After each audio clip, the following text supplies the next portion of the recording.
Good morning to you all, and welcome to another edition of the Sal Greco Show. And I'm your host, Sal Greco. Thank you all for being here. I see Joel Ramirez in the chat. I see Hassan Mo. I see IMP Franco. I see the Lone Silencer 92 Charlie. Good morning to you all. Thank you all for being here once again. If you're watching us on YouTube, please, on the Sal Greco Show channel, hit the like, share, subscribe button, hit the notification bell as well, because now I've also started to put things on the community board. There's a community board on the YouTube channel. So what I post on X, I'm going to try to post on YouTube as well, so you don't miss a beat here on the Sal Greco Show. And also, if you're watching us on Rumble on the Sal Greco Show, please hit that like button, hit the Rumble button, and also follow us there. And of course, if you're watching on X right now on the Sal Greco, please hit the like button and share this out to all your friends in a low information bubble, because as you know, this is a fact-based analysis show, and there's a lot of facts to get to here. It's going to be a lot of things we're going to discuss. And we're going to get to a few things. There's a lot of things that are in the news and things that you're not hearing it anywhere else, because I understand that in the New York City Police Department, especially at One Police Plaza up there, numerous executives, of course, I know you're watching this as well, and the soccer mom herself, they're having meetings. They've been trying to quell things that are going on, and we're going to get to everything one by one. But before we do that, if you like to shop, you like to go out and shop instead of shopping at Publix or any one of these other stores, do me a favor, please. Go to myfreedomcard.com/the Sal Greco Show, and you can shop with Patriots. Save the time. You could of going to a grocery, your deli, grocery, big supermarket. You can just shop online, buy products from people that, first, it's American made, and also people that support law enforcement, sanitation, fire department. They also have given money to certain organizations to help the fire departments and sanitation departments and police departments around the United States. So myfreedomcard.com/the Sal Greco Show. And where do you get your news? I certainly don't like to just put it up on a search engine, because it's going to be biased. So don't forget to go to Free Spoke. I know you surf the internet and you search for things on a search engine and you don't get what you're looking for. Well, I have a solution for you, and that's Free Spoke. Free Spoke is a search engine that does everything without all the restrictions and all the censorship, and there's no porn ads. Free Spoke is about authenticity rather than agendas. Labels media bias, no intrusions or data leaks. No porn ads, like I said, unlimited, unbiased AI. Also, deep dive podcasting. You can look it up. Go to freespoke.app.link/Greco. Download the app. You could also use the same link to get 35% off the premium subscription, which would be well worth it. Try it out. freespoke.app.link/Greco. There you have it, folks. Greco 35.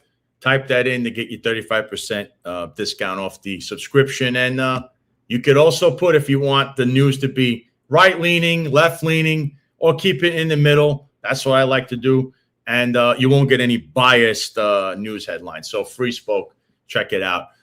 So we're just going to get right to this, because there's a lot of news, but the Sal Greco Show itself has created a lot of the headlines that I guess the Daily News, the New York Post don't want to write, because they don't like crediting anyone other than their little people that work there and hang out with the soccer mom and her right-hand trusted woman there, Delaney from DCPI. So let's play this video, and we'll get into what's going on here.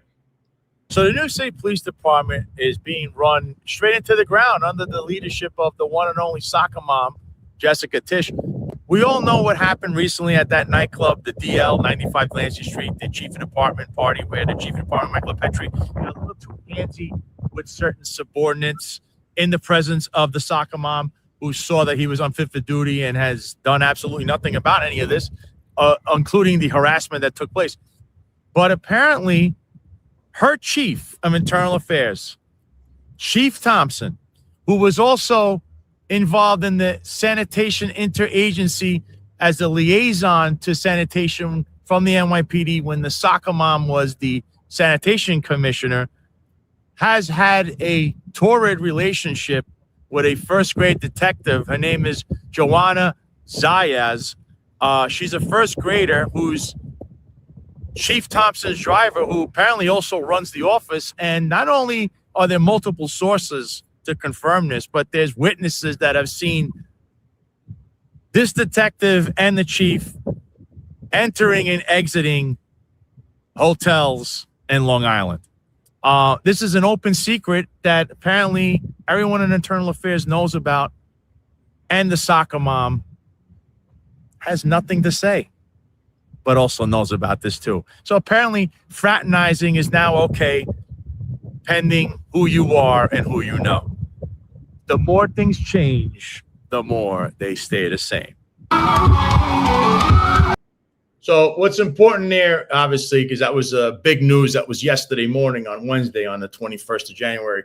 That hit, and then all pandemonium occurred in the upper echelon of the NYPD, including in the Office of Internal Affairs. Now, just to give you a little bit more into what's going on here, obviously, now this detective Zayas, I don't know these people. I just know the specifics here. First of all, was I believe became a third grader in 2015, a second grader around 2021, 2022, and then a first grader in 2024. So that is a rocket-fueled promotion. And, you know, we've seen other people that you've heard their names over and over again, called rocket-fueled promotions. And we kind of can guess or speculate how that happened. But this one, this person apparently is, barking orders inside of the Chief of Internal Affairs office. If you don't know, Edward Thompson was handpicked by the soccer mom when Miguel Iglesias was booted out for that corruption that went on. He was a con sofrito guy, and there was a whole mess with what went on with EEO, with Wendy Garcia, the deputy commissioner at that time, EEO. They were, all kinds of investigation being kiboshed. We all know the history of that. But then, remember, the soccer mom came out and said, we're not going to have any more corruption here. Jeffrey Maddrey had to step down, and then she put John Schell as the chief of department, which was already, you go from bad to worse. And then, of course, Thompson, who's this lifer and chief of internal affairs. Now we're hearing, wait a minute, you're having relation with a subordinate, which is fraternizing, which, as you know, as it states in the patrol guide, that is in violation of now it's the administrative guide. So he should be suspended right now by the police commissioner, much like Michael LePetri, who, of course, the soccer mom was there for that little party. There's still videos floating around with that. Don't worry. There's videos about what went on in that nightclub that night. He should be suspended. So the two people that she handpicked for this role, chief of department and chief of internal affairs, should be suspended, but they aren't right now. Fraternizing, which I can tell you there have been police officers that were transferred. They just assumed. They didn't even have evidence. There's an assumption that said officer or sergeant was with said officer or detective or whatever the case is, and they transferred them, or one of them. But here, this is blatant. It's all over the office, and there's someone else too. And we're about to get to that person also. So then, of course, once you pull on the thread, everybody jumps on it. So a friend of the show's, he comes on as a frequent guest. Eric Sanders had this post that he put up. And this post rocked One Police Plaza and Internal Affairs and what's going on with that.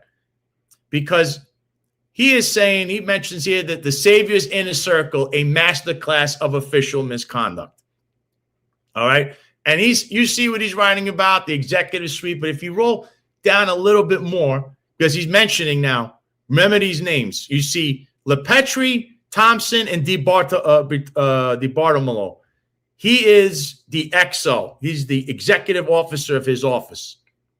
And right here, the main thing to remember here, is the command structure of the hypocrites.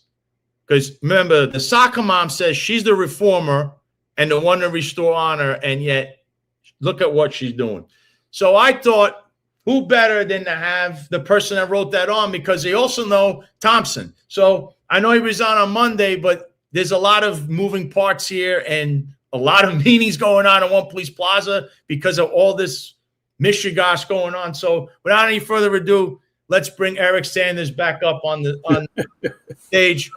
You know, this isn't something I usually do, Eric, but there's a lot of moving parts here, and you knew some stuff. So what do you have to say for this thing that just happened that was uncovered? And you also, by the way, you know Mr. Thompson pretty well because you've had interactions with him. So let's tell the audience what's going on with this. Well, first, thanks for having me again. I mean, I'm busy as hell, so I took my time out to come back again. But, of course, all hell is breaking loose now because the hypocrites are finally being exposed for what they are, a bunch of hypocrites. And that goes from Tish all the way down, including internal affairs. So if you want to talk about Thompson, I know Thompson. Thompson had an open case against me while I was in law school. You know, someone in law school, I was talking about some police shooting or something back then when I was going to St. John's Law School. And he contacted me while I was vesting out. I was already in my terminal leave to leave. And he says, well, we're going to call you down for this investigation. I said, you're not calling me down. I'm not coming anywhere. And I never forgot that. And one of the first cases I brought, he closed it, by the way. One of the cases, first case I brought was the Howard Henderson case, and then I wound up suing Thompson. And he says, well, you know, it was nothing personal. I said, no, you guys were these bullshit investigation. So when she picked Thompson, I never said a word about it. You notice until today. But then there you go. This you hit the fresh. So, and that's why, because, you know, these people talk about Madre and all these other people, and I keep saying over and over and over again, this is part of the culture. This is the problem. These guys are no different than Madre and the rest of them. The only difference is they happen to not to be DEI, whatever the hell that means. That's for the sarcastic people who talk that dumb shit. But anyway, the bottom line is these guys do the same thing. Thompson, now, I don't know these people, but it's a very interesting how this, Yara Zayas or Zayas? Zayas. Right? Zayas. She was you promoted her a little too early. She was a specialist back in 2021. And then she went to first grade in 2024. Now, how the hell does that happen? And according to 58, she's never been in a squad. She never investigated a case. So if you look at the last thing in 2021, see, PO, detective specialist. So, you know, not for nothing, but unless she must be one hell of a driver, because how the hell does that happen? What does that say to all these people in the squads and all these other specialized units and investigators and take care of these cases and homicide, etc.? And she became a first grader and not even was in one squad. I like Tish to answer that question. I can't call her soccer mom because I'll get beat up and they'll say, oh, you're misogyny or some shit, even though that's what misogyny means. So I'm going to say not soccer mom. I'm going to call her my favorite name, the savior. She's a reformer. You put in your boy. He's got this woman who's married, from what I understand, who's driving him all over the place, who's seeing all over the place with this guy. What do you have to say about that? He's supposed to step down because he's investigating other members of the service and their so-called misconduct, and meanwhile, a hypocrite. That's like the fox watching the hen house. And then his XO, another one. Oh, I'm about to get to him in a second, but so there was a little moving part to this. After that post that you made, then we see a bunch of transfer. Now, I put up her totals that she made on purpose, right? Because there is a question about how Miss Zayas there is making all this money, because there's a lot of overtime allegedly that's been either, I don't know, she put in for or was handed to her. And of course, we don't know who authorized that and how that went down. But apparently she's doing a lot of overtime, and the overtime is nobody knows what the hell she's even doing for it, if she's even in the building or what's going on with that. So she's driving, remember? Allegedly. Driving. See, tongue-in-cheek driving? Go ahead. Well, yeah, you know, you had somebody call you an ambulance chaser, so you apparently like to drive the ambulance. But So this overtime that they're saying they don't know the whereabouts, and it's coming from the highest of places, saying we don't know the whereabouts of where she is, what she's doing is for. And of course, they've been spotted in and out of hotels. Of course, now we don't know if this is on duty or off duty or this overtime. I don't know, because we know what's been going on here. So there was not even transfer. There was the pension section. People went down to retire yesterday. I know you put up on the screen, because this is very odd that right after your post, this happens. And then 3 people from internal affairs retired yesterday. There's a captain, there's a sergeant, and then there's a lieutenant. And the reason we're circling this lieutenant is Mr. Moran, Lieutenant Moran, that is the lieutenant that would have authorized the overtime for Ms. Zayas. And he's the lieutenant that works in Thompson's office. So why would he be just retiring just out of the blue, Eric, after this little expose? It's a mini expose. It's not really a full one yet, but a little expose that says, well, this detective, where is this overtime coming from? And how do you just walk out the door, Eric? Why would someone do that? They don't understand. I love them, man. I hope they never change, because they keep me in business. They really do, because they're crazy. Do all this boorish stuff. They claim there's no sexual harassment. They don't take this shit seriously. And by the way, he was a lieutenant commander, so he had a nice cushy job, right? Yep. So why did he leave? I don't know. Maybe Lieutenant Moran like to come on into your show and talk about it, but he probably won't. He got the hell out of there. All right. You know why? Because who signed the overtime slips? Who signed them? You know, Thompson's not signing them himself. Nope. So Eric, that's official misconduct, by the way. Yes. You know, I don't know. You know.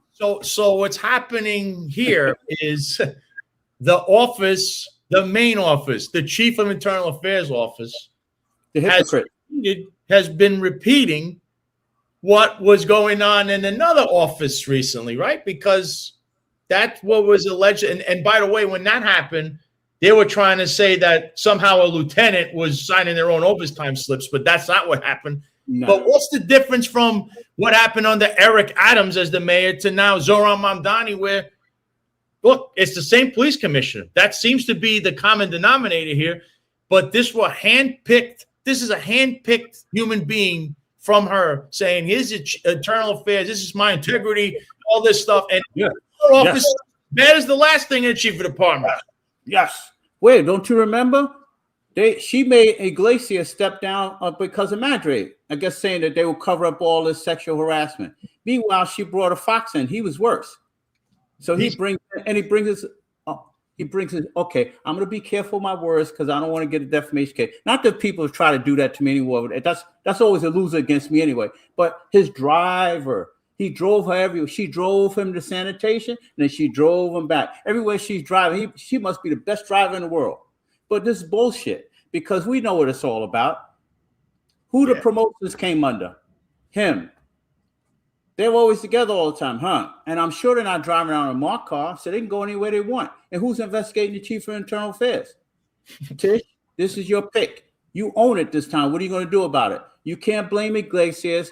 You can't blame Caban. You can't blame Madre. You can only blame you, because you said he has the utmost integrity. Meanwhile, he's been doing this bullshit forever. And then I found out he was assaulting one of my friends that retired from the police department. If I'd have known I ever had something to say to him back then. So he's got a history of questionable. I say that with confidence too. See, that's why I'm not worried about defamation. My stuff is impeccable. Not only is it questionable character, but it's the appearance of impropriety. Yet he's a lifer in internal affairs, and this is. And by the way, this is a office secret that nobody there wanted to say a word about. When you know this is going on, you know it's wrong. But you know what that tells you, Sal? That tells you, confirms what cops say all the time. They're afraid of retaliation. When people in internal affairs, and by the way, when they do these department interviews, those who don't know the department interviews, this is when they question the employees under oath or admonition that you either tell us the truth or you give us information or we're going to suspend you. So They always say, oh, we're afraid of retaliation. And then the city corporation council invariably every time defend, oh, we have policies in place. We don't retaliate. We don't do this. Meanwhile, the people in internal affairs don't fucking talk about misconduct. And I wonder why. Because they know the deal. These people are vindictive. They'll go after you. That's what I'm trying to get to, because there's also, I know there's a group one, by the way, here's another breaking story for you. Group one is full of handpicked people from the former CO, which is Ficru, Inspector Ficru, who retired. Why? Because one, they don't want you to know that he's kind of kicking the can down the road with Chief Richie Taylor. Remember him? That investigation, we know he got GO'd. We know that DOI is involved. You hear silence from that, right? And that was his group. It was Ficru that was in charge of that. And they wanted to make it look like he left because he wanted to have integrity and do the right thing here. But instead, they had this Christmas tree where they had a hit list of people on there, all their targets, and they think it's funny. And they put this up on the Christmas tree. If you remember, Eric, it was Thompson that got the picture from the WhatsApp and presented it to the soccer mom. And then, of course, that's how Ficru was picked as the guy that you have to leave because of this. But he wasn't the actual person that put this tree up and put things on. It was all office people. But group one's very upset about this, Eric, about what happened. Well, and Ficru wasn't a great guy either, because they cover up a death in Brooklyn with the case of having a 6'9" with Nia Reynolds with an off-duty cop, Rohan Shaw, wind up getting in an accident, killed a female. My client severely injured, and I can say it on record. It's a court document. You can see it. And that was his second accident, including having some connections, some drug gang in Jamaica. But this fucking Ficru and all these people, they cover that up. They shit can that. And then with Epps, I'm still waiting for them to get back to me all these fucking videos. They shit can that too. So none of those guys are all garbage, all of them. You know why they go there? Because that's where they have to cover up people. The command officers, the team leaders, this is what they do. The ones who get drafted, that's a different story. They get out as soon as possible. The lifers, they love it. You know why? Because then they use the dirty little secrets to get their spoils. See? Spoils again. And of course, Thompson knew about it. And the hit list, this is not a secret, because the last time you were talking about it, I was in the chat. But this time I could tell you, Michael Markman was the chief of personnel when I was still on the job. And even after I left, and he had a hit list, and the city wound up paying a lot of money for retaliation. This stuff, this hit real stuff is real. And that tree, if anyone has pictures, and I know you do because cops love to have stuff, send it to. I love anonymous information. I love it. Well, now it's funny because now the hit list of group one has Thompson all over it, because group one, all those guys that are left there, the guys or the girls that are in that office, have their eyes set on Thompson. They're very angry about how he handled that. So there's all kinds of mishigas in internal affairs fighting amongst themselves, which we've seen that and widespread in the police department. But internal affairs, the group of integrity who's supposed to be monitoring things and look at what's going on here. And that's not all, because I was going to mention, who's the XO, Eric? The XO I don't know him, the XO, but I'm gonna call him the Big D. You know why? The Big D's got a special relationship in his office too with the principal. What the hell is going on here? Oh man. Yeah, I wanted to show his picture, but I think his name is Bartolemo. I think his name. That's his name. He signs all the charge and specs for all the members of the service, by the way. So when you guys see your charges, this is the client, the signer. Meanwhile, he's got his own side shit going on too. Another hypocrite. So this is Joseph A. D. Bartolomeo. If you don't know, he is the executive officer to the chief of the internal affairs office. So he's the second in command of the whole thing, and he's fraternizing and having a relationship with the principal there. So you have the two guys in charge of internal affairs, that office, fraternizing, doing all kinds of things that they shouldn't be doing. And they're passing judgments, making value judgments on many of you in the NYPD, especially those that are working hard. You've had a couple of incidents I'm about to get to where they're probably looking at, we'll say politically hang the cop who's supposed to be stationed on security, the CO. But you have the problem is right here, what we're talking about. The problem is the actual people that are supposed to investigate are handpicked by the police commissioner. Look at what they're doing, Eric. I'm speechless. And I want to say something. And then these same hypocrites, they'll go and present these bullshit cases in front of the department advocate's office. And then these department advocates are fucking walking around with rose-colored glasses on. They'll present all these cases against these police officers, and they're mostly police officers. You get some civilians have charges, but for the most part, present them like they did the worst thing in the world. Meanwhile, we know most of the stuff that police officers do is not related to corruption. It's operational shit that could easily be resolved without charging and specs. And then the commissioners, they get up there and write all this bullshit from the trial commission of like, this is so horrible, and all this bullshit language to have people terminated. Meanwhile, these hypocrites are doing everything under the sun. And I want to know, when is someone going to be arrested for official misconduct? Because for them to be paying overtime, benefits, quid pro quo, all these benefits to build their pension, everything, last time I checked, that's official misconduct. So when is it going to be a fucking case against these people? You like to open up these bullshit cases against the people with no power. What about these clowns? They're the ones that's supposed to open the cases, yet they should be opening them themselves, right? Because that's what we have here. Internal Affairs needs to open up cases on themselves, starting from the very top, which is unfathomable to think, but is actually happening today. And this is I wouldn't be surprised if Tish knows about it, because I need a little more solid information for that one, but don't worry about it, the Savior. We know about you too. Well, I want to make sure I mention. I want to make sure I have it tied in good. Somebody saying, "Calm the fuck down." Trust me, I'm not angry. I'm just passionate about bullshit and crimes. See, but see, you want this. I also want this on the record that this same first grader, who wasn't a first grader at the time, was in the same unit, the sanitation interagency unit, which was the liaison to the then commissioner of sanitation, which was Jessica Tish, the soccer mom. So they were in the same unit together back then. So you have to figure 2022 is when they created this thing when she was. So how long has it been going on? How many people know about it? Did the soccer mom know about? Oh, she's just doing the old, I'm going to act like I didn't see this. I don't know. It fascinates me. There's a few people in life that's ever going to be very honest about a lot of different things. And if people know me for a long time know that I'm very honest. I'm a straight shooter. I won't take a dime for nobody. I won't. So when I do this stuff, I'm doing it because it helps you and it helps the members of the service out there who is being subjected to this shit. The people who say things that are bad, like, oh, I have no agenda. Fucking, I'm not getting paid for this. But the bottom line is I'm passionate about it because it's the wrong thing. And someone's got to be passionate about it, right? Because they're taking and ripping you off too. But most of the people too gullible don't even know the deal.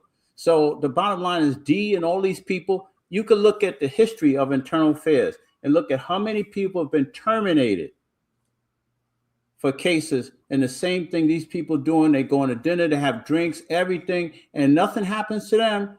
And if you don't think it's wrong, that says a lot about you. This is wrong. It's just more than wrong. There's official misconduct here, and until you start, there better be some movement somewhere. You can't be smashing a poor, hardworking police officer. Oh, you made an arrest. Oh, we don't like what we see on camera, and we're gonna get to something right now about that. You're gonna smash some police officer. Meanwhile, you need to look in the mirror. You, chief of internal, I don't know how much longer he'll be the chief of internal affairs, but you and your executive officer, you're passing all these decisions down. You have no problem destroying somebody's career and potential life. Yet you guys do not follow the same rule book and are basically acting in a criminal manner, official misconduct, right? So why should they get a pass? But this is not anything new. They brought cases against Moreno and Mora before for official misconduct because they were attempting to have sexual contact, which now they would call that rape, with a person who was an aided that they brought to the house that someone was drunk. So why is it any different here? And by the way, Moreno and Mora got convicted of that. So I could see a conviction off of this. All you got to do is take the payroll records and match it up to who's authorizing all this stuff. It's for their benefit. It's not for the taxpayers. The taxpayers are the ones that get ripped off. Yeah, and the members of the service get shortchanged too, because all these like hairbag type people are, oh no, all this job shit. You the one that's out there fucking breaking your neck and risking yourself because you have shortages, because these clowns are having a fucking steak and lobster. So one day you're gonna wake up, but who knows? I don't know. But you're gullible. If you believe the job, you're just a fool. You're a pawn in the game. Yeah, this is again, I have a big problem with this, and it's actually a lead into the next thing I was going to show you, which let's play this for everybody. You know, there was an incident that happened in the 78th precinct. I put this video up, you know, so let's just watch this. This is really, I don't know, you know how this happened, but yeah.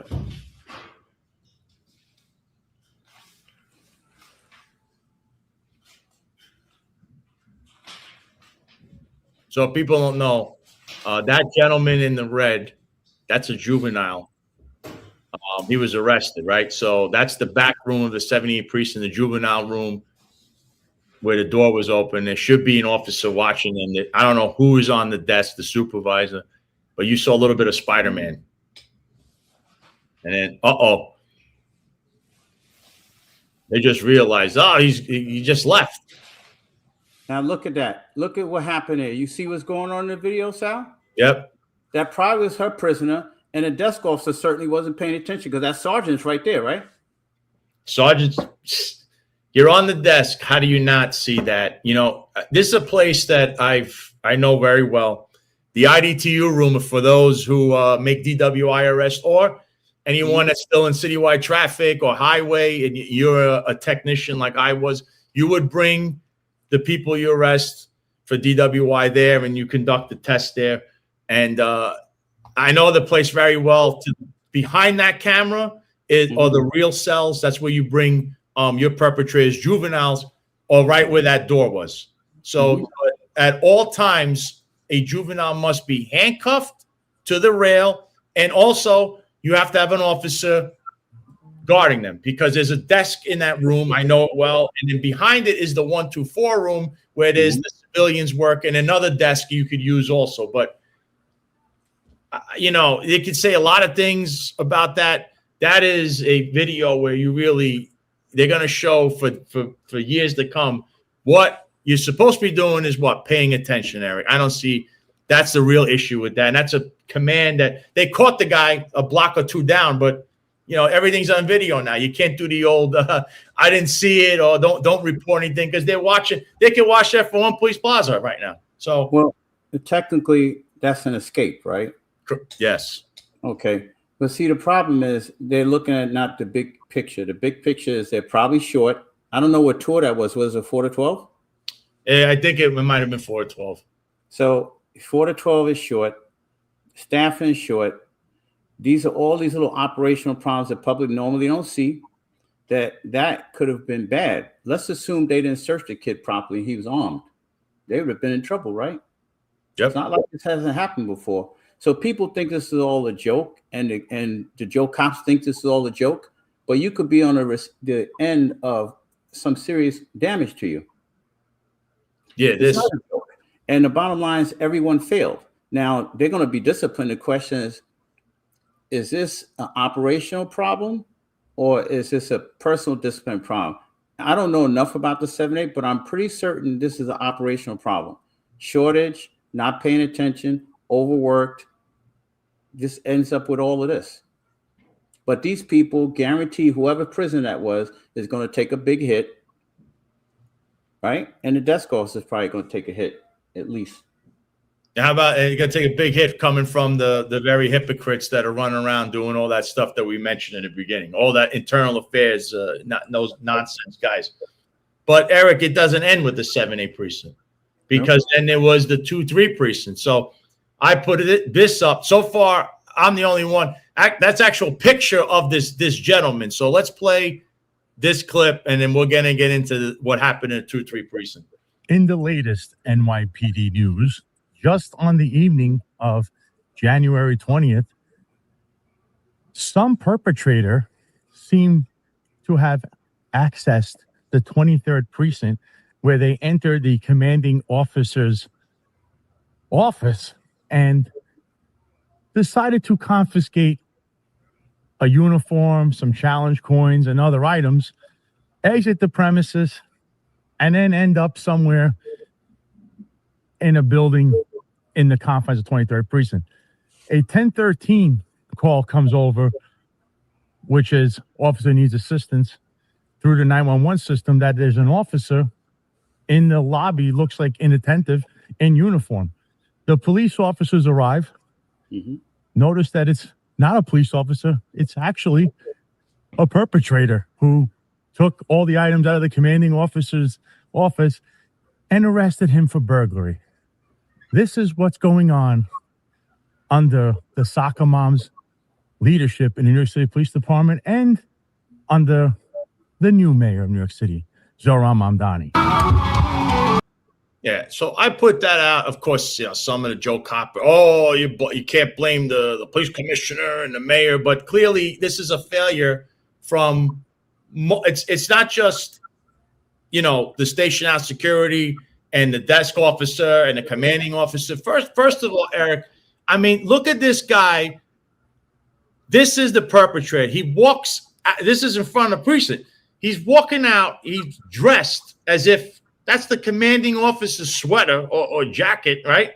He's walking out like this, right? I don't know who's not paying attention, but the 23rd Precinct also has shortages at night, or 4 to 12s. You know why? Because the soccer mom keeps sending personnel to transit to help her friend, the governor. She's running for a re-election, and transit crime has to be down. So they're flooding it with all these people for a political narrative. Meanwhile, again, you're leaving precincts short. And I know there's other issues because, of course, commanding officer there, what are you doing not securing? Remember in the police academy, Eric, what they used to say? Secure your gear, right? Number one of the first things you remember in your head, secure your gear, meaning your stuff always in the locker. Yeah. Luckily, there's no firearm there. I mean, Eric, there's a failure here of like epic proportions, and it was a burglary, of course. So I'm sure you're getting a lot of info on that. What's sad is that what people don't realize is that, station houses are by definition partially open up to the public, which means the police department has to take special measures to secure parts of it. Even if you have people, and I know I used to do it, I used to always dress in full gear when I was in the station house because people can come in there with weapons, all kinds of stuff. Matter of fact, when I was working in Rockaway, someone came and just killed his wife. So people think this is all like a joke, but really you're supposed to secure the command. And the fact that someone can actually walk in the command officer is a serious breach, because if you could breach in a command like that, you're jeopardizing the police officers in the buildings. And for all the people who are the smart asses, you could be in a command when that shit happens. And this could be your coworkers, right? So this is serious, all right?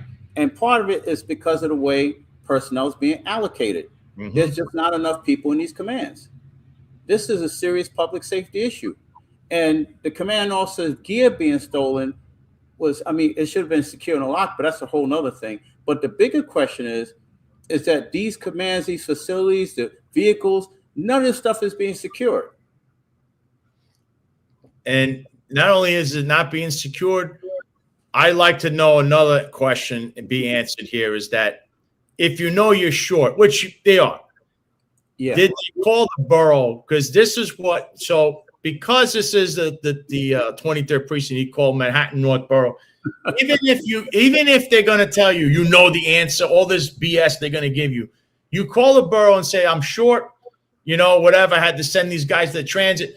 Let them deny you, because then if you get in trouble for this, the borough said we can't give you anyone, and then you just write it down, and it doesn't go on a 2-3 precinct that you don't have the personnel for station house security. You don't have the personnel to have whoever be TS or whatever the case is, because they're all in transit that day. You have to write this down to cover CYA, right? That was the always say. You got to but see, no, it's more complex than that, because everyone is aware, from the police commissioner, the chief of patrol, especially on down, they know what the operational standards are all throughout the city. Pick any command they want. They know what the strength is. They know what the personnel is. They can see the rundowns. They can look at the roll calls and see who's working where. where the personnel is allocated, and they know the shortages. These reporters that listen to us, instead of just sitting there doing nothing, why don't you pick a busy command, pick anyone you want, 44, 47, let's pick a couple in the Bronx, 47, 44, 52, 75 in Brooklyn, 73. Pick any one of these busy commands, or what they call them, A-house. They probably don't use that anymore. That means I'm a little dated, but I've seen this go full circle. The bottom line is they're holding 30, 40 jobs in the queue. That means 911 calls that went to the dispatcher and they're routed out to the local commands. They're so short that they can't even handle the jobs. They can't handle it. And then they spill over to the next tour. They get spilled over the next tour. And then at some point, they don't answer them at all. They prioritize which ones they take. The other ones, they just fall off the queue. And it's a damn shame because the public doesn't even notice, because they're not going to tell you that. And if you don't come to, like, the Sal Greco Show, which is why I come on here, because this is the only place you can find facts. You can't find no facts anywhere else. This is where you're going to find out. There's a serious operational problem that's a threat to the public safety for the personnel and for the public. Yeah, so now you know why. And the times, the response times, it's all bullshit. They're talking about the ones they respond to. They're not talking about the ones they're holding in the queue from hours ago. And that's a fact. Because they're not allocating the personnel properly. And also they should be hiring more civilians, because then those administrative positions that cops are holding, they could be out on patrol. Now you want to retire because you got 25 years on, that's on you. But that would that would make it more, okay, well, you have people going out in the street.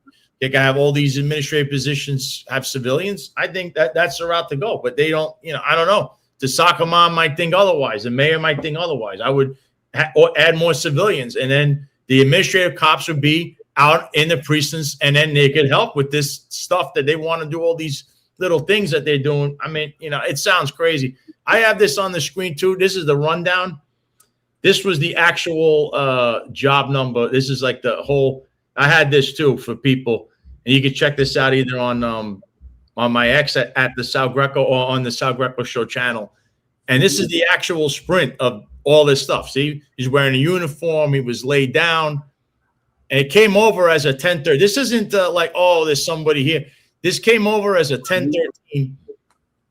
And if you do the 10-13, if you say 10-13, that's usually officer really needs assistance, meaning the entire, you might get like 50, 60 cops showing up if it comes over to citywide radio. So it came over as that. That's what this came over as. That's why you saw this huge response. And then also, I also have the picture of the items this person had, which is this picture here. I laugh at these comments. They're actually pretty hilarious.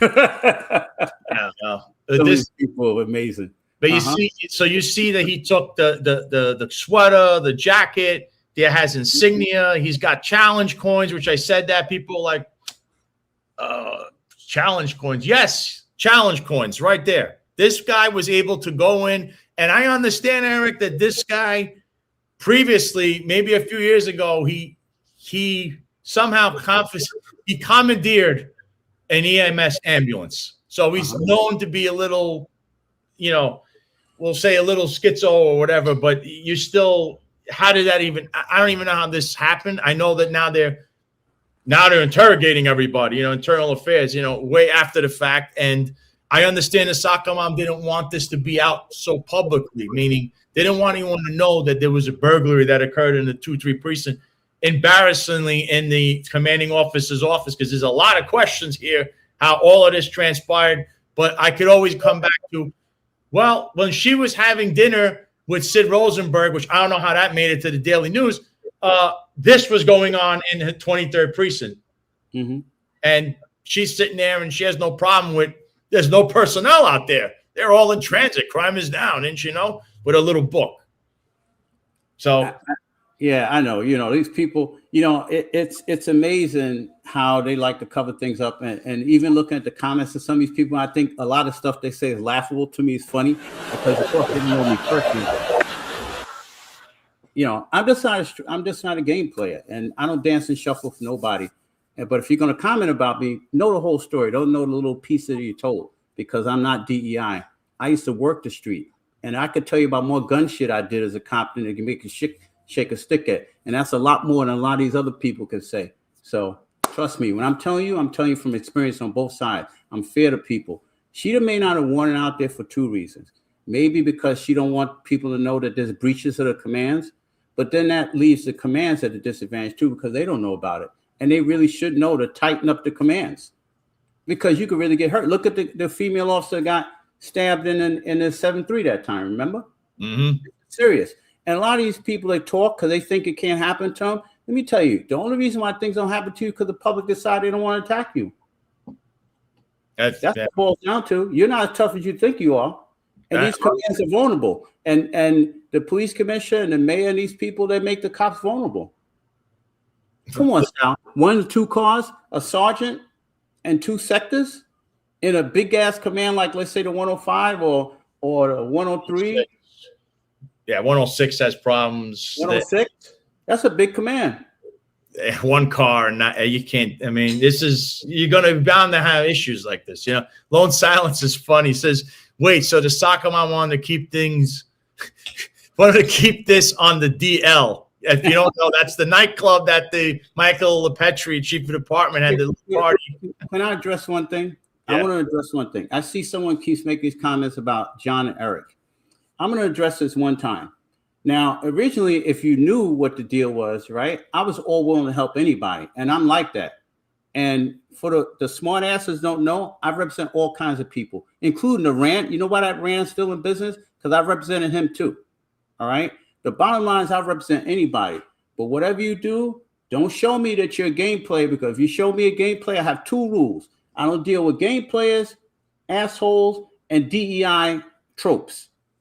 And if you start talking that, I'm not going to represent you. You know why I won't represent you? Because if you're going to talk about, tell the truth about it.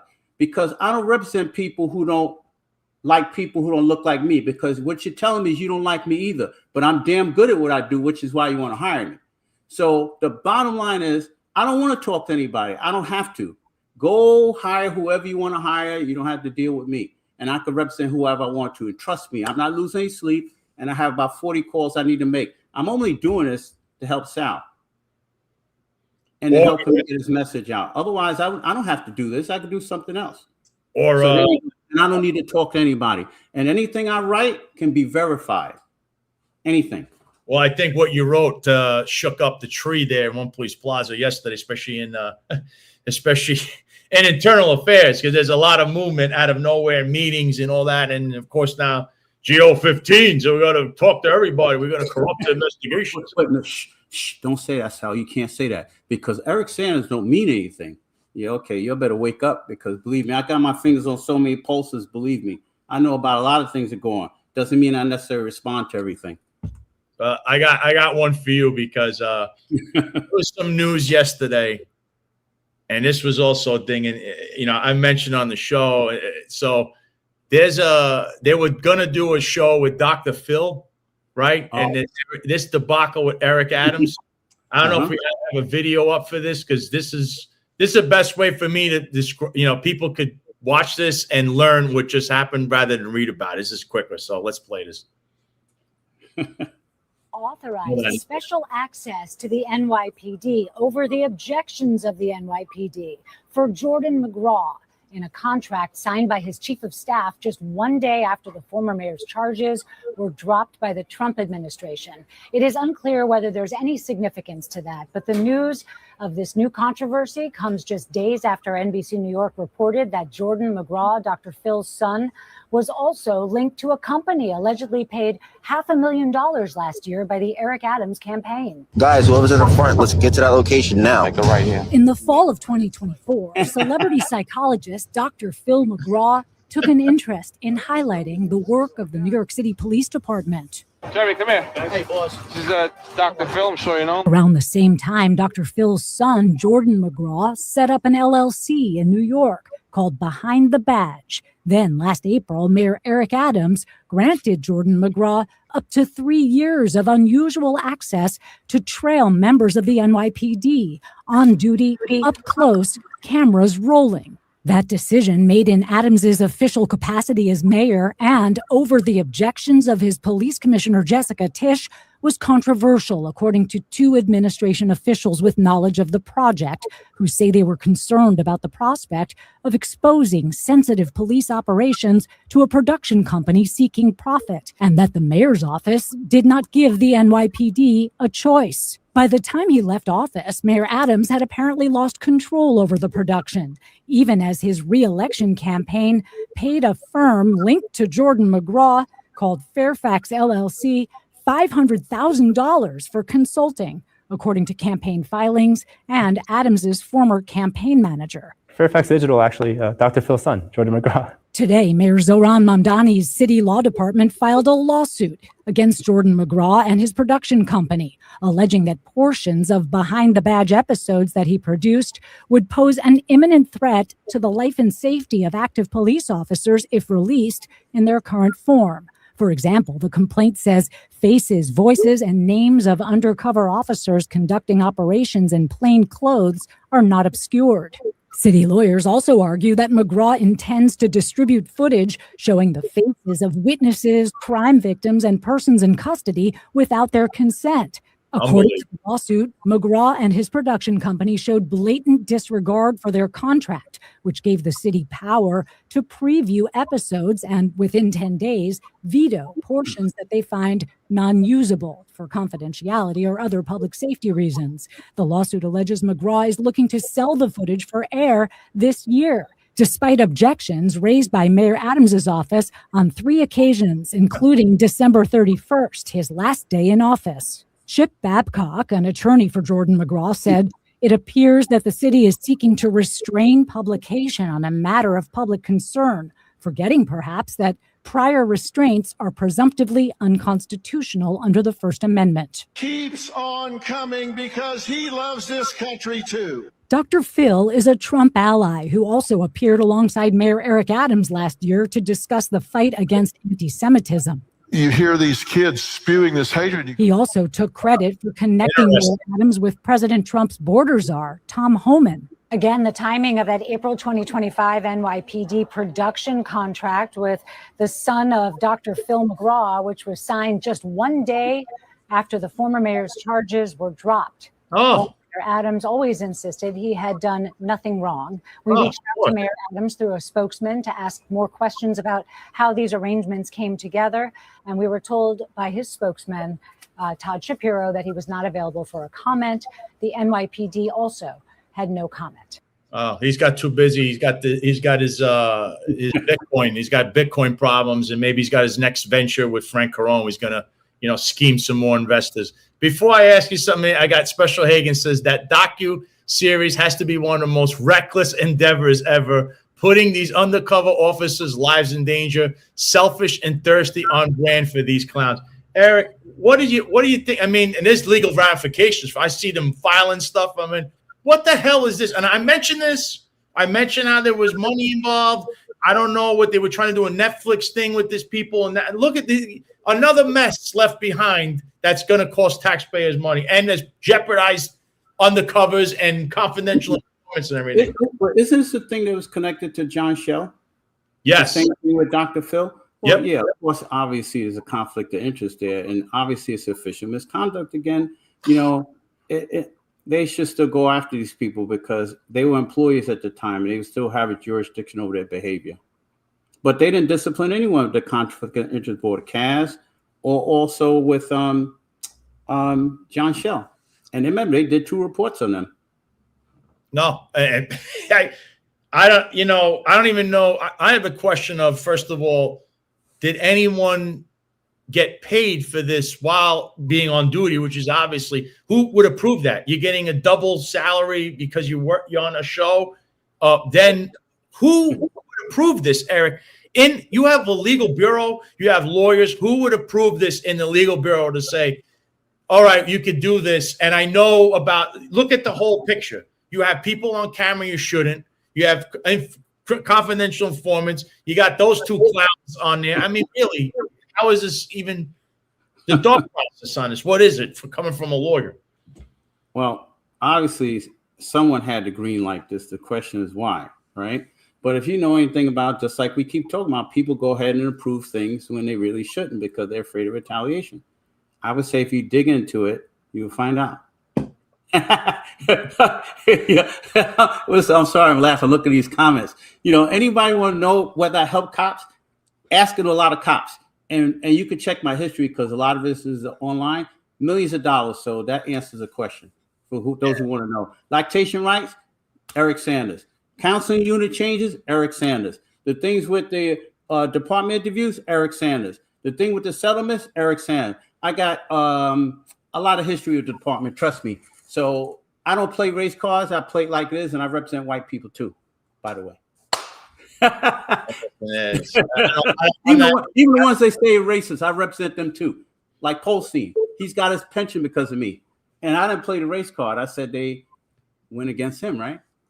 Well, I think people are funny. This is the emissaries doing all this like it means something, but I think it's funny. My track record speaks for itself, which is why so many people try to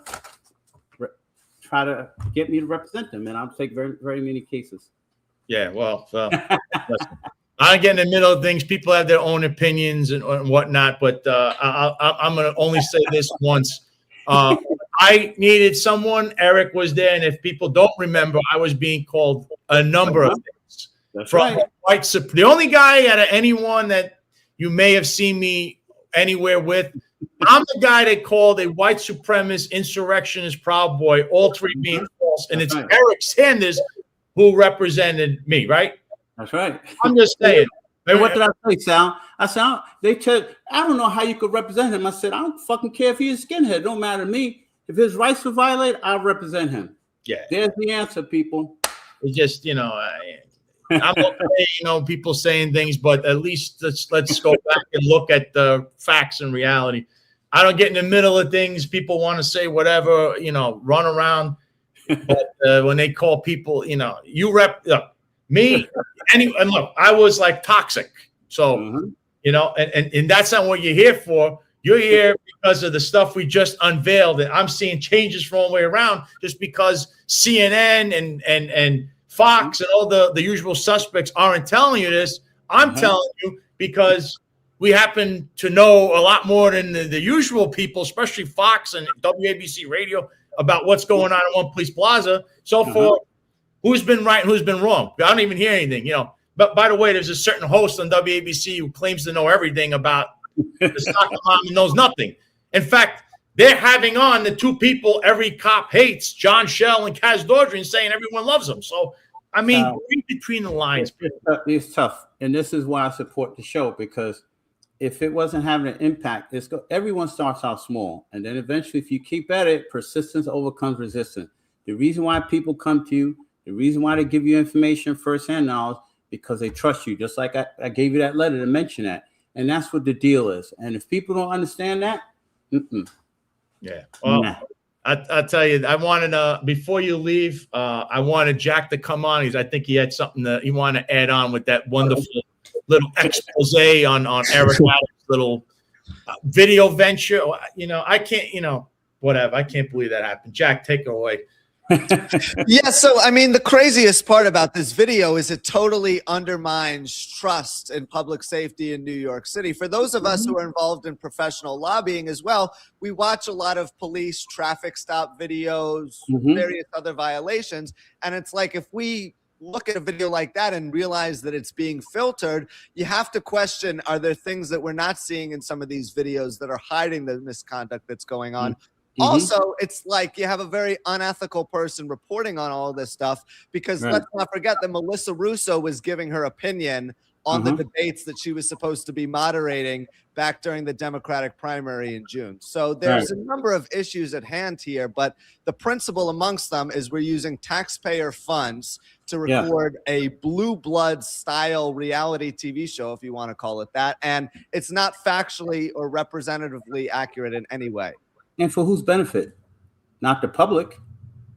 No, the public's not benefiting. Maybe there's a little bit of entertainment value watching Kaz Daughtry and John Shell chase around a perp because they have no idea how to do it. It looks like it's the first time they've ever apprehended anyone. But at the end of the day, it's just another misuse of police resources, which is totally unjustified. And like these are taxpayer funded salaries of the people in these videos, and they're staging these types of chases too. Remember, there was an expose a couple months ago in the Gothamist about this, about how they had been like glamorizing and theatricizing their traffic stops when they knew the camera was on. And that's not the way to go about doing this. It's supposed to be very organic and natural. Well, remember, that's what I just wrote about the Supreme Court case, that Barnes case talks about that very thing, is that it's supposed, just like I just wrote a book and I actually put it up, but it's supposed to be a dispassionate thing, not this dramatization nonsense they're doing. That's entertainment. That's not police work. And it's also supposed to be unfiltered and a very candid look into what's actually going on. And reading the article in the New York Times that really covered this more in depthly, there was pushback about airing footage of certain traffic stops, right? And there was one case where a car was damaged, and the soccer mom was very upset about that. It had to go and get serviced, taken out of service, all that stuff. But I mean, like they don't want documented evidence of what's taking place, and they're a police department. How does that work? That's the clear definition of a conflict of interest. Of course, there's a conflict of interest. Again, you get back to official misconduct again. But see, the problem is, I keep talking about this. This is all part of the same thing with the Dutch rattle watchers and corruption's built into it. That it's hard. Why do you think you never see people being charged? They're not being charged because it's all built in society. Oh, don't worry about he did it. But then if John Smith did it, oh no, go after him. Then he's in the newspaper. Then they stole. They did everything. You're like, wait a minute. But what about you going on trips with your girlfriend? Training. Or going to Maine on taxpayer funds like Joseph Pont did back in the day in 2017. What did he steal something like going on? Well, I know about another case. So you guys know, I know about another case where the command officer took one of his angels, I'll call him, a subordinate he's taken advantage of, because by definition it can't be consent, to Mexico on a training trip. If this woman goes forward this rape case, and it is a rape case, then you'll know about it more. But that's live right now that's going on. What training needs to take place in Mexico? It's almost like when Luis Molina said we have to go overseas to look at jails. What's so different about the jails in Spain and France and the United States? Well, don't you remember when the Department of Corrections bought a whole bunch of long rifles or long guns? Like, what you going to use, like MP5s? You're going to use machine guns in the jail? I don't think so. They don't use shotguns in the jail. And that's still old throwback from the 70s. That was an interesting case. I would actually push back against that, Eric, and maybe this is a conversation for another day, but the reason that they got those long rifles was in case there was a jailbreak or they lost control of the prisoners, because the New York City Department of Corrections, their only on-duty deaths have come via riots and guns and all that stuff. So that's why they added more weapons to the force. Well, no, the problem is you can't use them inside the jails. That's the problem. See, you can buy them all day long, but you can't use them because you got to think about all the other people you're responsible for. That's why I say buying them for nothing. You only saw it recently, firearms being used up in the thing upstate. I forgot, the state penitentiary, but not in the city. I haven't seen a firearm used in a city jail. Never even heard of it. Yeah, that was another one. I mean, decades ago, there was a case where there was like a prisoner outbreak and someone was trying to get in and they had a gun and they started shooting. It was something back in like the early 2000s. Yeah, I'm gonna look it up and send it to you, Eric. And I don't know who this Tony person is, but I'm gonna tell you right now, I don't have conversation with people who besmirch my character and who has animosity towards people who look like me. I don't do it. I don't have to. I don't need to have a conversation. I don't need to prove anything to anybody, right? My record speaks for itself. I've been around this culture more than 30 years, and I got the gray hair to prove it. And trust me, I don't have to convince anybody anything. You could stay with those people. They could say whatever they want, and I could keep on putting up data that's going to help people for free, no money. I will never have a conversation with them. You've dispelled the notion that you're racist, by the way, because you've been very fair in terms of how you've evaluated everyone, whether it be Kaz Daughtry, Eric Adams, John Shao, other people involved in altercations at the police department. It's not like you're playing favorites based on the color of skin. So let's not. And you know what? And you know what else? You know, another thing. I didn't even mention those guys by name. I won't mention any name because, as far as I'm concerned, they don't deserve me to mention any name. So if you want to talk about it, I'm gonna be honest about it. But I hear my name being mentioned all the time. And people send it to me. I said, don't send me that garbage because I don't really care what they say. They must be in love with me or something. But I don't know what the problem is. I won't mention them because they don't deserve me to mention them. Sorry. I don't need to mend a fence. My fence is amended. Believe me. I got 35 phone calls to make right now. People trying to hire me. And 98% of those are cops. So there's your answer for all the people who say, he doesn't know his stuff. Believe me. Actions speak louder than words, though. That's Money right. talks and BS walks, or something like that. I just said this. Ask the management how they feel about Eric Sanders. Believe me, just me going to Police Plaza, they're like, what is he doing in here? I come to say hi. I don't kill everybody. I'm a nice guy. Just don't play around with the clients. I'm very protective of clients, very protective of cops in general. Even the clowns, I'm protecting them too. They don't even know it. Yeah. Well, I always say, I say this, I don't get into anything, but if there's anyone has any kind of animosity, you could always reach out to that individuals, whatever it is. I don't get in the middle of anything, as you can tell. I shouldn't be in the middle of anything. I got my own. I'm doing a service for everyone. Listen, this guy said, look at it. I got to read this comment. No one knew who you were before Fire Some Filter, Sanders. Oh, my God. Was that comment typed out in legible English? Because I don't Mr. Tony, you better go back because I've been on CNN and all this stuff long before I even met these guys. And ABC. We were playing videos of you when you were getting interviewed about the Epps case on ABC 7, talking about everything that was going on. So you had plenty of interview requests. And this is from more than 23 years. My God, are you kidding me? Me coming on here is a benefit because you know why? Because other media people watch this because I won't talk to them, but I'll talk on this show. And one more thing about that, and then we'll let you go, Eric, because we know that you have a long agenda and many things to do. When you're getting, because I've watched this very closely on WABC and ABC. When they're interviewing you, a lot of the time they're asking questions based on how they want you to answer them. The difference between them and us is we ask you very open-ended questions. You can answer it however you want. So that's one of the benefits to being on an alternative media platform is you don't get framed into answering questions.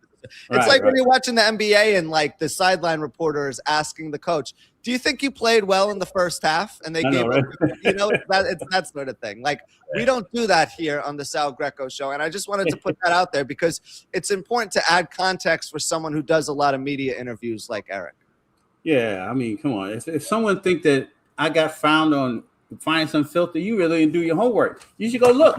I got a history going back more than 20 some odd years. Washington, D.C., shootings, all kinds of stuff. See, uninformed. It's bad. You were getting free publicity from all the interviews you were doing. On the platform. Yeah. All right. I got one more. Yeah. Do you have anything else you want to unveil or anything, tidbits, anything before you exit? So I'm finding out about some little thing. Let me hurry up and tell you so I can take care of my anger issues. Because it's actually pretty funny to watch this stuff. And I'm delusional too. Anyway, and I just learned about another little caper where a person that's supposed to be cultivating a confidential informant and getting information on this person was having sexual contact with this person. Now that is very new. And that's actually a crime. And that's similar to like the Brooklyn South case. It seems that the people in the police department hasn't learned this is eventually going to come out, and there's supposed to be a recording of it. That is unbelievable. That'll be the next. See, that's a real true comment. Been off the job a while, Sanders thought it was positive. You know why? Because I knew my craft well, baby. 45 loaded, Tech 9s, I did it all. So all these people talking shit, you don't know what you're talking about. And I'm talking before we have 9mm, baby. I have fun as usual. And I'm going to keep watching, even if I'm not on here all the time. All right, Eric. It's good. It's good to have you on. Thanks for coming on. Okay. Take it easy, guys. Take care. Later, Eric. Hey, yeah, listen, if they're saying things like that about him, like I know this guy made a lot of arrests, Tech 9s. He did the whole bunch. It's the same with people saying you have the same, I don't know who they are, they trolls or whatever. I don't pay attention to it, but they say you 5'11", like the awards behind me are 5'11". They don't know anything about what I did, how I was as a cop. They just Joe Cop talks to Joe Cop, who talks to Jane Cop, and this is what. And I don't know if people realize it. I'm not in that Joe Cop world. I was a guy in the locker room. I heard so many things, and it get to the point where I just put on the uniform and walk out. Like, just go do my job. That's all I want to do. I just want to go out there. I know what I have to do as a cop. I talk on the street. It's all political stuff. And this is what I'm trying to say, how everything became political because it spread, stuff on the job and things that are going on. And I have everybody on here, and I don't have a problem with anyone. I don't know, people, you might want to antagonize people in the comments. It's not really going to work. But if there's anything between one or two people or another person, and then you can hash it out on their own. I don't have a problem with anyone. So all this antagonizing, if you're going to antagonize me. And I also didn't take anyone out of the comments. But if you got to, look, you keep going and going, but there's a way to talk to people and there's a way not to talk to people. Don't spam the room. That's all I'm going to say. Yeah, no, people are allowed to disagree with anything that we're saying. They can even get angry and aggressive about comments that we're making, but at the end of the day, you can't be disrespectful. You can't just sit in there and be a troll and sound off because you want to, about nonsense too. Some of the comments are not related to the discussion, and that's really where the problem starts and ends, because we're here to have substantive debates about things that are actually happening, not nonsensical locker room playground crap like some other people are having. That's just not a good look for anyone, really. Listen, like I said, I wish all my friends well with everything, and that's just I am not. If there's problems with certain other people in the background, that pick here the phone. Hello. That's the way I would do it. It's a lost art in today's day and age because people like to settle their disputes on social media. Sometimes people argue. They'll quote tweet someone else's tweet that they don't like to rile up everyone else. So a support base can get behind one person, a support base can get behind the other person, and then they can just start fighting. It's like a weird cycle that we've somehow normalized because we're all on our phones. We don't have honest conversations with each other. I'm going to shout out to Mike Marino. That is Chief Mike Marino. Thank you, Chief. It's good to see you in the chat and watching the show today. He actually called me this morning and wished me well. Mike is a friend, and I did. Good guy. This isn't about, I know certain people have a feeling about Mike, but what people don't know is me and Mike, we used to work out in the gym together very early in the morning. My friend who also retired off the NYPD, and people had an opinion about him too, but he was my friend. We had great times hanging out together, working together. And so shout out to you, Mike, my old gym buddy, because we used to work out early in the morning. Man, he's got a couple of years on me, but he could keep up with the young. Rip it and rip it. Yeah, he's one of those guys who's 60 years old, and everyone else. Someday I'm going to have him on here because, by the way, he keeps being mentioned about. Whenever you mention steroids and the NYPD, you see him, but he had nothing. He wasn't involved in that. It's amazing. And that just shows you the narrative, changing narratives, perception management, all that stuff. There it is. They've been doing it for decades. Mike Marino is the steroid scandal guy, but he didn't even, it was everyone else on that list. And there's other people who were directly involved with the pharmacist who ended up killing himself. Where Mike just happened. Mike was doing it was normal stuff. You could do hormone replacement therapy under a prescription of a doctor. But yet, no, he's doing steroid, and it made him the main target of the whole thing, which is nuts how that went down. You can say what you want about Mike, but I don't like the way they were conducting investigations. But as we know, in that office, Jack, they might have been doing things back then. I mean, it's a systematic problem. Fraternization. Yeah, 6'8" priests. Yeah, that's where it was at that pharmacy. Yeah, fraternization's not allowed. Yeah, Mike's muscles look a little bit more organic than Barry Bonds's did back in the day. So I have to believe that he wasn't doing steroids. That was also really a different era. I don't think a lot of people understand that about Eric Sanders. He existed in the wild, wild west. There were no body cameras. There were no cameras outside grocery stores and supermarkets in the 80s. People were just selling drugs openly on the street in the middle of the day. That was truly a different era, and it was much harder in a lot of ways and more dangerous, obviously, too, to police back then. But anyway, you were talking about narrative.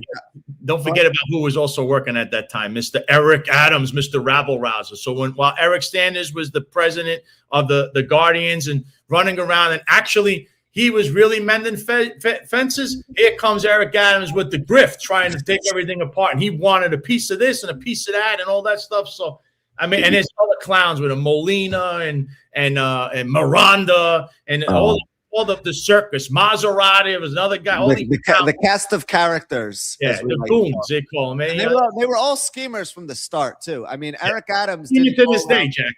You might have been, if you were around in New York City, you might have been putting that video as a confidential informant. Let's go make money with Dr. Phil. Hey, what brainstorm was that, man? But anyway, that was a really good example of twisting the narrative. But another example of twisting the narrative, we saw this earlier. Mr. Clean, with his Botox injections, had dinner with the police commissioner of the NYPD, Jessica Tisch, which comes after he had been ragging on Mamdani for months about him being an anti-Semite. He doesn't care about Israel. He's a horrible person. He's going to be the worst mayor in the history of New York City. Didn't he famously say, too, that at his first meeting with President Trump was going to smack him? Looked like it was kind of the other way around, and Mamdani backhanded Trump beforehand. But anyway, there's no way that Rosenberg should be out openly hanging out with the police commissioner of New York City when he was so critical of everything that Mamdani did, including retaining Jessica Tisch as police commissioner. Like, you can't fraternize with the enemy and then expect people to take you seriously on the radio when you're criticizing them. This isn't the Yankees and the Red Sox hanging out after a baseball game. No, this is politicians and pundits who have differences in opinions showing you that they're actually friends behind closed doors and they just wanted to argue to have a performance for everyone on the stage. But once the curtain came down and they went back to the back room and started hanging out, everything changed and all bets were off. Yeah, and Jack, just to let you know, I did reference this earlier in the show. While this dinner was going on, a burglary took place in the 23rd precinct in the commanding officer's office, where a perpetrator happened to just walk in, take everything he saw, and walked out. So that's going on while they're now. I'm just saying, she has a smile on, and you know why that happens while she's smiling? She's leaving her precinct with very to little personnel, and they can't even operate as a precinct because they're sending everyone to transit for her friend, for her political friend, Hochul. So I have to have political talking points. Crime is down in transit. Look, people feel safe. They see officers there. You're taking the officers from the 2-3 and the 106 and the 109. They don't have anyone. And then you have 40 jobs holding in the night, 40 calls that goes into the next day. But hey, everything's great. Crime is down. Have your dinner. Go, little rub elbows with all your media personalities. That's what really matters here, Jack. It's not public safety, and it's definitely not the concerns of our men and women in the police department and rank and file. So people are going to tell me I'm crazy for saying this, but Tisch is a lot more of a conservative Republican than a lot of people in the New York City ecosystem want to realize, because she obviously knows Ivanka Trump, went to school with her, very close with the Trump family. Her family has donated to a lot of Republican politicians previously in the past. Her stance on a lot of issues is very conservative. So while Zohran Mamdani might continuously insisting, right? He's a democratic socialist. He can't even explain what that means, but he continues to insist that he's associated with that movement. At the end of the day, his appointments and the people he's associating with are a lot more Republican than he seems to realize, especially someone like Jessica Tisch, hanging out with Sid Rosenberg, getting praises from President Trump. This is not a Democrat. Who are we kidding here? And yet she was going to be running as lieutenant governor on Kathy Hochul's ticket to replace Antonio Delgado. Give me a break. Come on. Delgado was in his own controversy, but people still forget that Anthony Delgado is a con sofrito guy. And when you're labeled that because you're there all the time, you have questionable character, and, you know, you have to notice what's going on around you. Nobody hanging out over there all the time with someone that you should be, hey, I want this guy running for office, because there was all kinds of stuff with that guy over there with the mob associate. And Delgado had no problem smiling with that mob associate. So, you know, is anyone stunned over what he did recently? I'm not. Look who he surrounds himself with. They say you are the company you keep, right? if you keep going to a place like that and you're in politics after knowing what, the history, what goes on there, who's going there, the crimes that have been alleged to happen out of there. Are we stunned hearing what Delgado did the other day? No, and he seemingly changes what public office position he's going to be running for by the day. One day he wants to be the next governor. The next day he wants to be a congressman. The next day he wants to be a dog walker. The next day he wants to be a bird watcher. I mean, the guy really can't make up his mind about what elected office position he wants, and he doesn't have a good campaign strategy either. So he's getting boxed out of the ecosystem too. Yeah, he's another one, that guy. I mean, there's so much going on. I know you got something else because I know people want to talk about that college football game. So, yeah, we'll talk about that in a second. But first, there was a very interesting storyline to come out of the football world yesterday, and it didn't have to do with any head coaching hirings or the Super Bowl or the upcoming conference championship games. Instead, it revolved around longtime famous sideline reporter Michelle Tafoya, who's going to be running for Senate in Minnesota. And she explained when speaking with Martha McCallum on Fox News about why she decided to do so. So I would encourage Minnesotans, if they're not mad enough yet, go look at your tax, your pay stub, look at the taxes taken out and ask yourself, where did that money go? Did it go to feed kids, or did it go to buy lakefront property and a nice house somewhere, in another country and some jewelry? I mean, that's the kind of fraud that we're talking about here. We don't know the extent of it, but we know it's deep and it's wide. And Tim Walz, the reason he's withdrawn from his gubernatorial race, Martha, is because he knows he cannot win because of his attachment to this fraud. One of the things that jumps out in the statement by the former fraud investigator is that they couldn't pursue it because they were seen as racist, because so many of the individuals who were, uncovered in this were Somali, in the Somali community.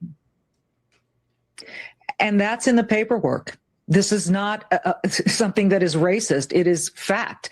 And I feel for these people. You look at them saying that they were called racist, they were called xenophobic, whatever names people love to call to get you to shut up and turn away. And it breaks my heart that this has been going on and these people have been enduring this. But yes, there were whistleblowers. And many, look, people like AG Keith Ellison and Governor Tim Walz, they did not want to ask questions that were politically incorrect.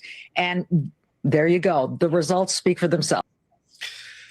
So this is a particularly interesting dilemma because it's a case of someone being fed up and tired with the establishment being the Democrats of Minnesota, who are the majority. And now she's staging a run to try and unseat them. But the senator that she would potentially be replacing, Tina Smith, the Democrat who's retiring, couldn't be more far left leaning in terms of her stances, right? This is someone who is very involved with Planned Parenthood, wants abortion. So she's very, very Democratic in terms of her agenda. We all know Tim Walz obviously has a Democratic agenda too. So she's kind of trying to stand up to the majority Democrats in Minnesota. Yet even as a household brand name, it's going to be very difficult to get enough support to win that Senate seat simply because of how many people in that state vote Democratic. Lone Silencer here says she can't win because they have not fixed voting fraud, and Minnesota is one of the worst states for it. Obviously, they have a lot of issues going on there currently in Minnesota. I know she means well. It's going to be tough because, as you know, trying to run as a Republican in a super blue state is you're behind the eight ball.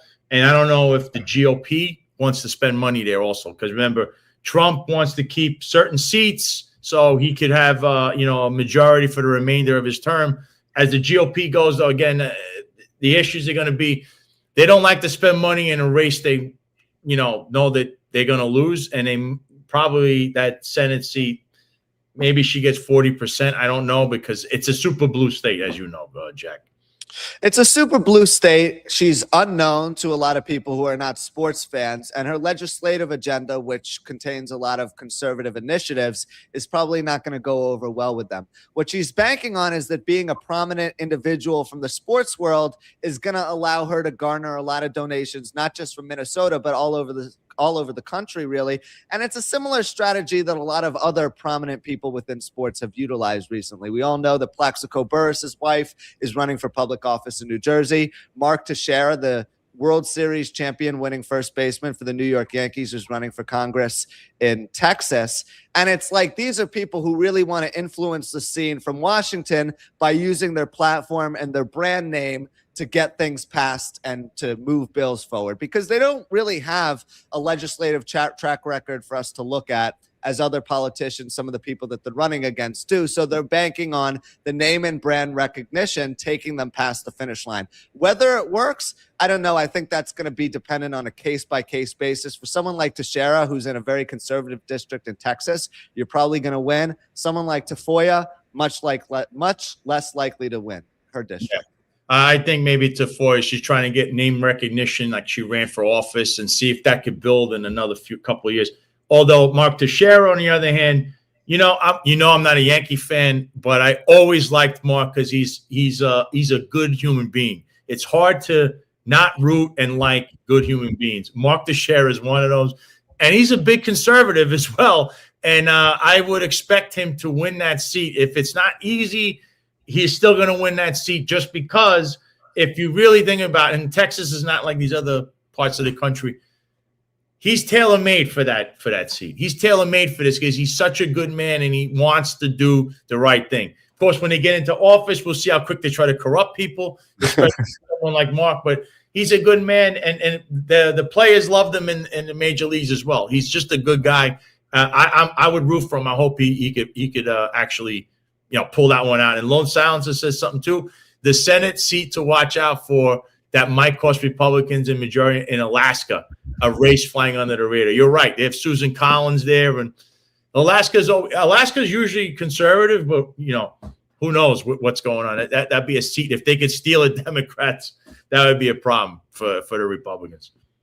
No, it would be, because there's a good chance that the Congress and the Senate gets flipped over to a Democratic majority come 2026. Yep. The one kind of elephant in the room that no one's talking about here is the fact that being partisan affiliated with the Republican Party right now is going to reflect negatively on a lot of candidates, because unfortunately President Trump's approval rating is plummeting and it's kind of in the toilet. So for better or worse, associating with President Trump is going to cause a lot of constituents to view the candidates who are on the red side of the aisle negatively, for better or worse.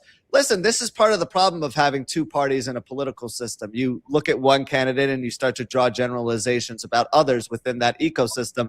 But at the end of the day, that is something that is very applicable in politics. Like if people are happy with President Trump, they're more likely to vote for Zohran Mamdani and Kathy Hochul on the Democratic ticket in New York State. Just the way this game works. Hunter NY1's right. Susan Collins, you're right. She is in Maine. In Alaska's in Murkowski.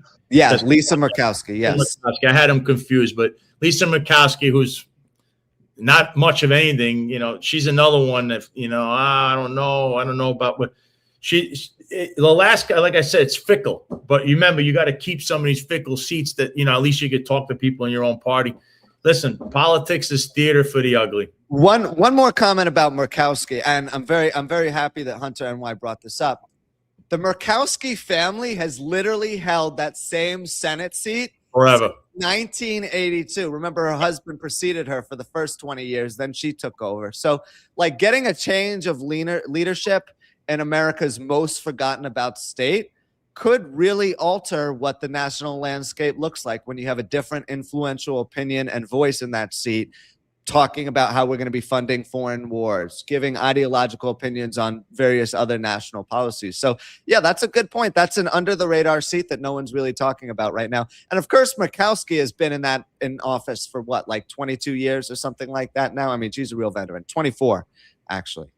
Yeah, it's funny here. And HFL 737 says Murkowski in Alaska, Sal, a blatant Nepo baby. Yeah. Like Jack said, they've had a stronghold on that seat for a long time. So if that continues, it's just you have to think the whips, we call them the whips, and the majority. Yeah, the majority whips. They do things, they're counting on their hands. Oh, votes for things. So you always have certain seats that won't go anywhere. New York's going to have 2 Democrat senators forever. Florida's going to have 2 red two in the GOP. Yeah, there's talk, and we'll talk about this more on a later show, but there's rumors swirling around that Ron DeSantis is going to try and unseat Rick Scott for the U.S. Senator position. That's going to be a bad decision on his end, but it's going to be Republican. So people do things knowing this, and then there's the toss-ups, and this is where Alaska and Maine come into play. So that's how they think if you're in politics. But Jack, Monday night, it was the first time I was wrong in a long time. I saw Miami winning. It came down to the last play. Unfortunately, Mendoza is the best quarterback in college football. No doubt about it. No doubt about it. In the NFL. But that touchdown he scored, if he tries that stuff in the NFL, his career will be very short, and it might end on that very hit. So kudos to them. It was a close game. 3 things that happened. I believe the turnover, Miami, the block punt killed them. The block punt killed them. That letting the touchdown on 4th and 7, letting Mendoza score that touchdown is a killer. And that interception that Beck threw at the end, and he missed a field goal too. That interception was a terrible decision. He's going to live with that forever. And he threw the ball. If he just throws it, he threw it right to the team like he was underthrown. So that was a killer. Miami played great all year. We're right, and then that was a killer at the end. So, Sal, I had predicted correctly that Beck's aptitude for turning the ball over in key situations was going to rear its ugly head in the worst possible moment. Remember that game against Louisville that they lost back in September? Everyone said they were eliminated from the playoffs. They actually weren't, but he threw 4 interceptions, and they ended up losing that game, an ACC showdown at home, because of him. And the rest of the season, he just turned the ball over at the worst possible times. He's not an NFL caliber quarterback by any means. He's a solid college quarterback who had a nice run at Georgia and then a nice final year at Miami. But he's nothing more than that because of his decision-making process in the most key moments. He's also very lucky that he was playing with some of the best receivers in the sport, the best freshman in the sport in Malachi Toney, really good receiver in CJ Daniels, Alex Bauman. He had Mark Fletcher Jr., one of the best running backs in the sport in the backfield, had 122 rushing yards in the national championship game. So, he had a great supporting cast around him, but you cannot win in the sport of college football if you don't have an elite quarterback. And Miami was playing on with stolen money in terms of winning games in the playoff, and then they faltered because they didn't have a good quarterback in the end, unfortunately. Yeah, it was very sad.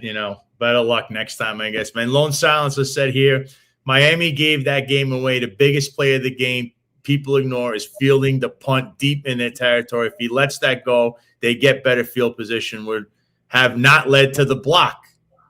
You're right. Listen, I watched that, and I was literally, and people ask me, did you have money in the game? Not about having money in the game. Sometimes you get whipped into stories and you get emotionally invested in it. Was watching the Hurricanes. I live, South Florida, Miami's a huge thing here, and you just want them to win. And some of these players, I do see them. They come to a place I know in Pompano, in a cafe. A lot of these guys, Michael Irvin has come by the cafe. So a lot of these alumni and current players come by, and it's just tough if I see one of them go, hey, that game, because I wanted to see them win. It's just better luck next time, but still a great year by Miami, and kudos to Mendoza and Indiana, first-time national champions, and he's going on a win. He'll be in the NFL next year. Yeah, and it was especially cool because Mendoza grew up in Miami, so he got to play the national championship game on the hometown field, and he's probably going to be the #1 pick by the Las Vegas Raiders come April. So really good performance by him.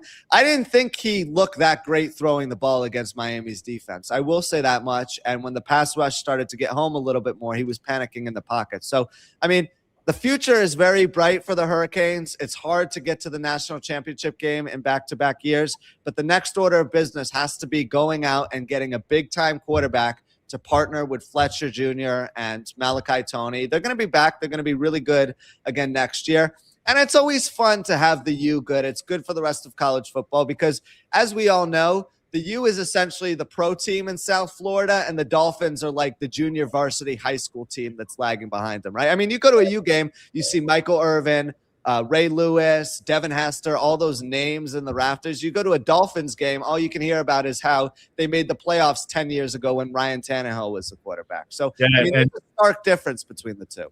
I want to say this, that, you know, like I said, Miami here in all of South Florida, every team wins. They go to finals, whether it's the Heat, the Panthers, man, heck, the Tampa Bay Buccaneers. Every team has done well and wins except one, the team that has the most fans, which is the Miami Dolphins. Even the Marlins won two World Series. It's the Dolphins that everybody loves, yet they can't. I don't know. They can't win. Yeah, they just fired their coach too, which is in it. You know, that's a whole nother story. But I want one last thing before we go. The Mets got a big starter last night, right? We got a big starter. It looks like the Mets have, you know, the people were killing revamp that team. No, I noticed that. I mean, it's hysterical how everyone was crushing Steve Cohen and David Stearns in the offseason that they were having in mid-December when Pete Alonso, who was asking for $31 million a year, went and signed with the Orioles. There's no question about it. The Mets have gotten a whole lot better after signing Bo Bichette, trading for Luis Robert Jr., and then trading for Freddie Peralta. The return package in exchange for Peralta is going to upset some people because Brandon Sproat looks like he's going to be a good starting pitcher. Jet Williams is probably going to be a solid outfielder, middle infielder, whatever he ends up becoming, wherever he plays in the field. But at the end of the day, you get such few opportunities to go out and acquire an elite starter that even if he is on a one-year rental, you have to go out and do it. And plus the other guys that they traded away, whether it be Williams, Sproat, or Luis Angel Acuna, who you dealt out in the Roberts trade, they had no path to seeing the field with the big league ball club. So who cares? You can't hug prospects forever. In this game, you have to give up something to get something. And the Mets have a front-end starter. They have another elite hitter in their lineup who's now going to be playing third base. And they're a more sound team defensively after getting Marcus Semien and Polanco as well. So I don't see why anyone would object to anything they've done this offseason. They have a much better team on paper. They have a much better team. Yankees re-signed Cody Bellinger. That they should be, you know, at least there in the playoffs yet again. We'll see what happens with the Yankees. And you got, we the difference between us and you guys, we won 94 games last year. You guys won 83 games and lost out on the final playoff spot to the Cincinnati Reds. Like, you have a lot of room to improve where we just have to get back to where we were during the regular season and find a way to play better in the postseason. There's a big difference between the Yankees and the Mets. They're kind of like trying to one-up each other with each move they're making, which is kind of annoying because the Yankees have a really good roster and they're getting back Garrett Cole. They didn't have a top-end starter in the rotation last year either. So, I mean, both teams are going to be good next year. Yeah, I foresee both of them being pretty good. But I guess that'll wrap this up for this edition of the Sal Greco Show. Thank you all for staying with us. Thank you all for tuning in. Like, share, and subscribe. Hit the notification bell to on the Sal Greco Show channel on YouTube. Like, hit the Rumble button and share it out again on Rumble on the Sal Greco Show, and of course on X. Like and share it on @the_Sal_Greco, and send it out to all your friends in that low information bubble. Of course, don't forget myfreedomcart.com/the Sal Greco Show. I wish everybody a great weekend. We'll be back at it here Monday morning, 11:05 a.m. We're on Mondays and Thursdays, 11:05 a.m. And don't forget, check out TikTok, my YouTube channel, Instagram, all @the Sal Greco Show, because you never know what little tidbit will come out next. So thank you once again. I hope everyone has a great day, great weekend. And of course, we're signing off from, finally, it's a really sunny day here in South Florida, because as you know, it's a sunny place for shady people. What I'm asking New Yorkers for is to look back at all the things I've done as a deputy commissioner for operations, the assistant as assistant commissioner, and my time as a not only as a New Yorker but as a police officer. I get stuff done. Listen, there was a book that came out that Jasmine Ray wrote. And in the Daily News today, it was stated that there was a sexual action that happened in Borough Hall to be put in that book. And it wasn't. You're a dog, sick person, man. You know that? You're a dog, sick person. Your name was on the byline. And there's some of you that have been covering me. You guys could part. Let me do this. Y'all could depart. Some of you have been covering me for 3.5 years. Some of you are so sick and dark, and you're the leader of that. You're one of the most dark writers that I've ever seen in this city. And your personal sick vendetta and the sickness of how you think of over-sexualizing a black man, that in the book is stated that there was a sexual action in Borough Hall. That was never in the book. But that's typical of the sickness and the darkness of your sick mind. You're one of the sickest reporters I know. Go to the next question. You're a sick person.